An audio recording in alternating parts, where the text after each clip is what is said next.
Good morning. Para akong laging may bags, ano. Okay, tagal natin hindi nagkita. Tagal-tagal na.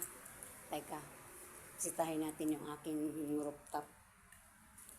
Tagal na palang hindi ako nakapunta doon. Tingnan natin kung ano, kasi may mga binabago ako doon eh. Samahan niyo lang ako.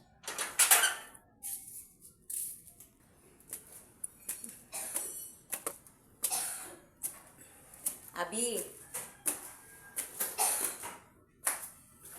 may patula ako doon. Ay ano, binigay ni Cora, pero bawal yata sa amin yung mga kulang ang dugo. Ayan. Ay, nandito na ako. Ay, yun ang aking mga pusa na inampo na iwan ko kung sinong paano namin gagawin yun. Ayan. Presenting yung bagong mukha ng aking rooftop. Kasi nung ako'y nanahimik, ayan, ginawa ko naman ay pinang-replant namin yung aking mga tanim dito sa itaas. Sinimulan ko na noon. Ayan, kaya nakapasok na silang lahat. Ay, hindi pa lahat. Yung dito sa kanto, ayan na siya. At least, buhay na siya. Kasi mukhang nalungkot siya nung pagkalipat namin. Parang, tapos naka-recover na. Ito rin, oh. Yan. So, bagong mukha ng aking rooftop. At this one, ito yung shout out Cora.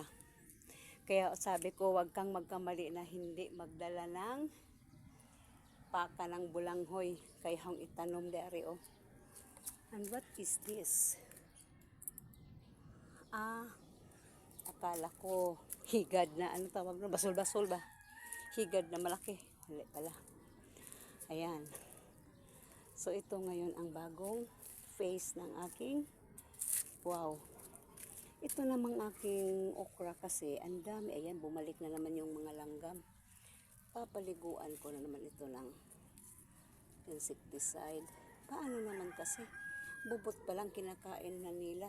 Yung ang bulaklak ng aking mga tanim, bubot pa lang. So, hindi makalaki talaga. Ay, ito na tayo. Hinihingal ako Ay, so, actually, sa ngayon, pag bihira na akong makaakyat dito, hinihingal ako. Unlike noong lagi akong naakyat dito.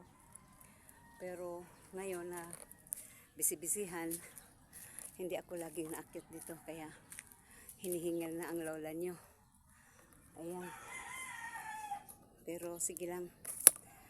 Sikapin ko namang makabalik dito. Since, medyo okay na naman yung mga ano ko. Mga tanim-tanim ko. Sabi nga nila, wala na akong balita sa inyo kung ano. Ayun. Ayan.